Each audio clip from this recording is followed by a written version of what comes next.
Imaibé, de René Aguilera Fierro.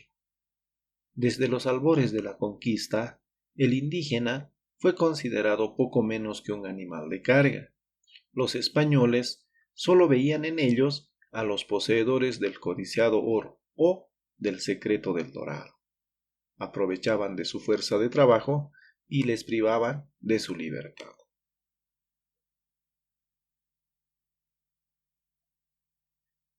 El virrey del Perú, don Francisco de Toledo, en 1574 dirigió la guerra contra los chiriguanos.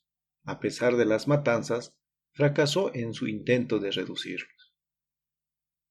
10 años después, la audiencia de Charcas resolvió declarar nuevamente guerra a los chiriguanos.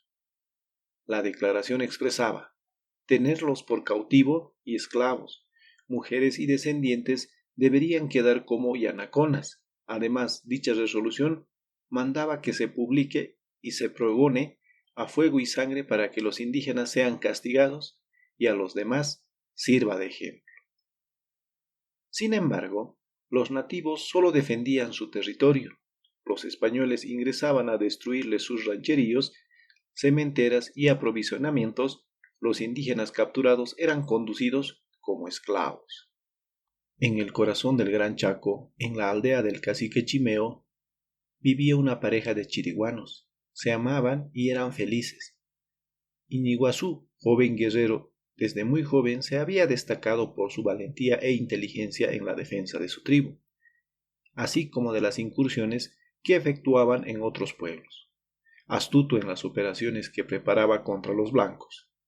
Junto al cacique Chimeo participó en varias ocasiones en treguas y conversaciones de paz, convenios en los que casi siempre fueron engañados. No obstante, siempre respetaron la vida de sus adversarios.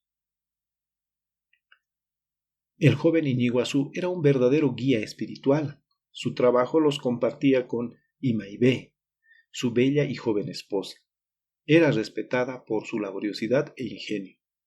Habían esperado con ansiedad la llegada de su primer hijo, y el día estaba próximo. La dicha de Imaibé era incomparable felicidad, que era compartida por la tribu.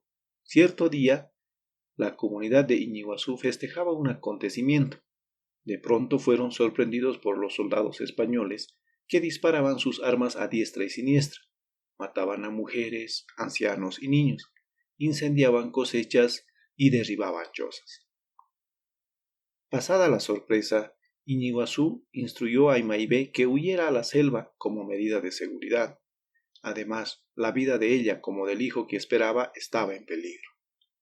En el interín, ellos se reorganizarían para la defensa, pero todo fue en vano. En la sangrienta masacre cayeron muchos indígenas, entre ellos Iñiguazú y el cacique Chimoa.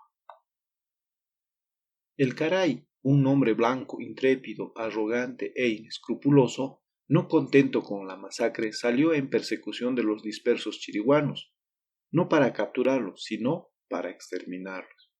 Estaban próximos a Imaibé, pero la condición adversa de la selva les dificultaba caminar y avanzar como deseaban. Del mismo modo, la constitución de Imaibé tenía un límite y su estado de gestación no lo soportó. Imaibé dio a luz en un recodo de la maleza. Los pasos y voces enemigas, cada vez más cerca, intimaban a la indefensa princesa, que en un estado de impotencia invocó a Tumpa, el dios de la selva, para que la proteja de la carnicería humana de la que eran presa sus hermanos de sangre. Tumpa, que tantas veces había castigado al usurpador, atendió la invocación de Imaibé, y casi cuando estaban sobre ella, la convirtió en una planta de toborochi, árbol pulposo y de hermosas flores, y a pesar de conservar Imaibé su forma, en posición inerme después del parto, el invasor no pudo percatarse de su presencia. Tumpa prometió que un día devolvería su forma animada a Imaibé y a su niño recién nacido cuando haya terminado las injusticias, los odios y las guerras.